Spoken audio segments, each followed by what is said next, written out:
You spend your whole life preparing for your golden years, but under guardianship, everything can be taken away and life or death decisions made without your loved ones knowing. A streaming original series, The Price of Protection.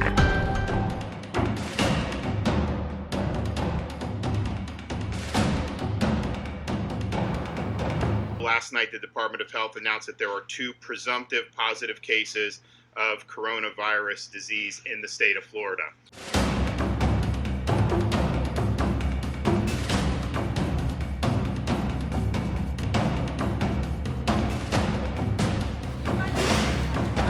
Been spreading across the world, causing an outbreak of respiratory illnesses.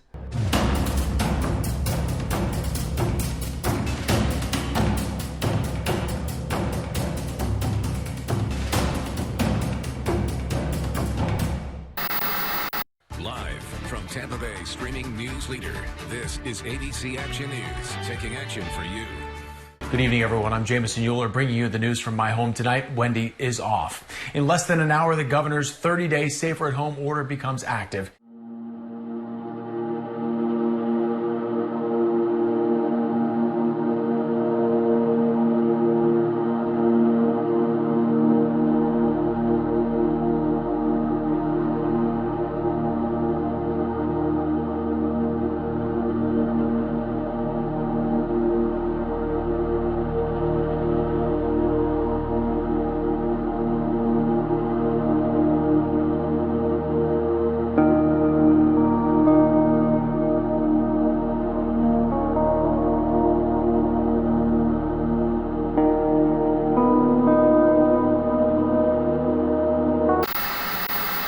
More grim news regarding COVID-19 deaths at long-term care facilities in Florida.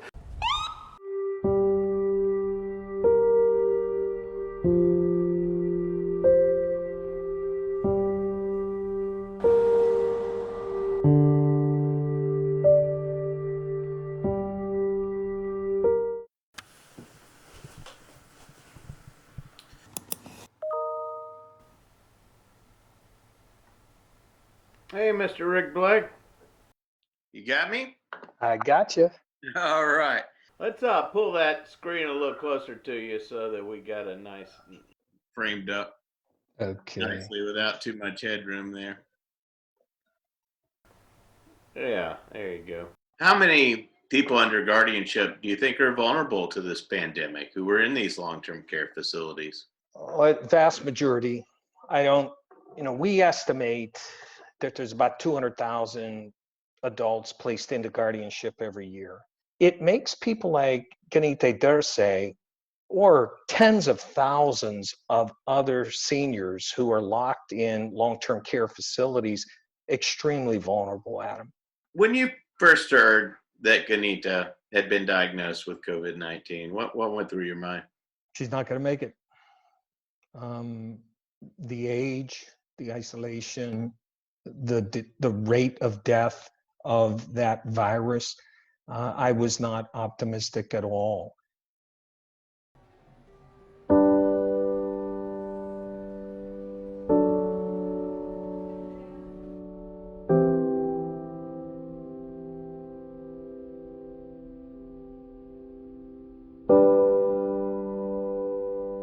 We really strongly believe that my aunt, knowing how, she is, she would be able to get out of the guardianship and be with us here, walking around her garden.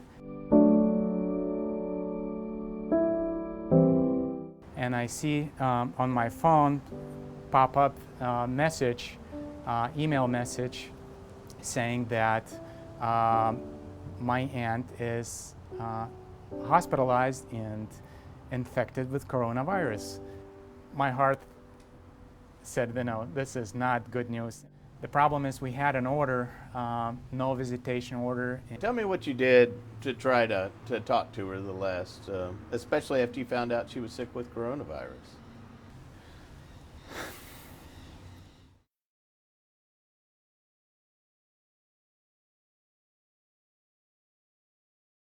I started communication with my attorney to talk to her and be able to see her, visit on, if video call or regular call, or if that's not possible, get any updates, regular updates or possible daily updates about her condition.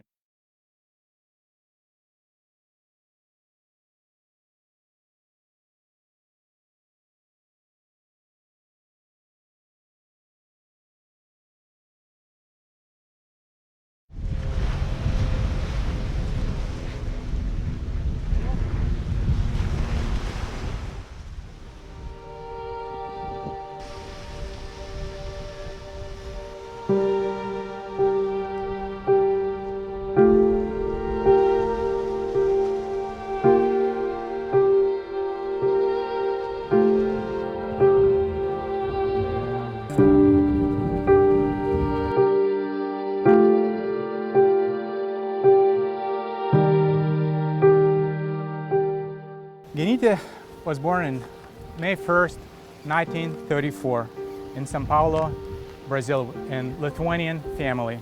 She loved her beach home and worked around it until she was moved to an assisted living facility. We wish that the last 2 years away from her family and her home would not be lost to her, that things could have been different for her and for all of us.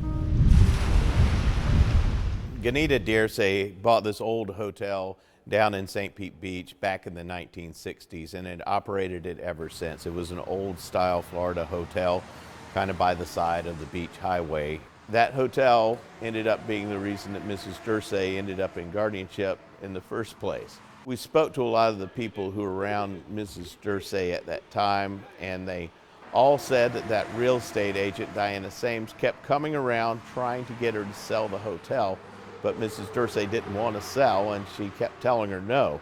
Eventually, she decided to keep it in the family, and she decided to sell it to her nephew. As soon as the realtor, Diana Sames, found out that the nephew had bought the property for $50,000, she went to a lawyer and said, I think this woman needs to be in guardianship because she's being exploited by her relative.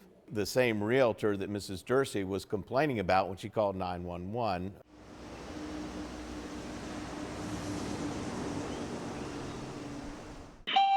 911, is it the police, fire, or medical emergency? This is the apartment hotel. Diana Sames come all the time here. Very bad woman, talking too much. Okay, you need the police? No, but she ran out. But she's coming in talking to me. I didn't work, I work, Sorry, I'm her nephew, and she just complained my aunt that she doesn't want this person coming. She said she doesn't want to have that person on her property. That's what my aunt said, and she insisted to call the police so she wouldn't come back this late. When Mrs. Dirse was originally put into guardianship, she continued to live at the hotel, and the guardian hired caregivers to take care of her. Well, her nephew provided us with some video showing what happened with one of those caregivers, and it was very disturbing and very concerning. Let's go. Let's go. I don't care if you try to hurt me. I tried to help you. Let's go. Let's go. I'm going to stay in my bed. Let's go. Bye-bye. Okay, we'll stay here. Bye. Stop yelling. Let's stay here. Bye. Bye. We contacted the sheriff's office and we found out that a report had been made. We got a copy of that report, and we learned that no one was ever charged with a crime in this case. Bye-bye. Okay, we'll stay here. After learning about this incident, we wanted to reach out to the realtor, Diana Sames, about this guardianship. All I care about is Genyte Dirse. I don't care about any other dramas, that she's been taken care of, and it was very important to protect her interests. We tried to reach out to her again after Mrs. Dirse died. Hi Diana, it's Adam Walser with ABC Action News. Don't know if you heard the news, but Mrs. Dirse passed away. I'd sent you an email a couple of days ago and just wanted to see if you wanted to talk about her guardianship, kind of your feelings about how everything turned out. My number is 813-352. Thank you so much.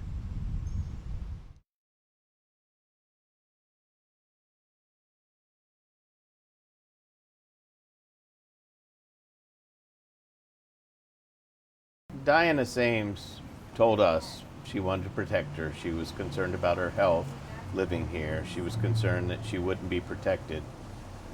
What would you tell her about how all this turned out? And now we have the results. And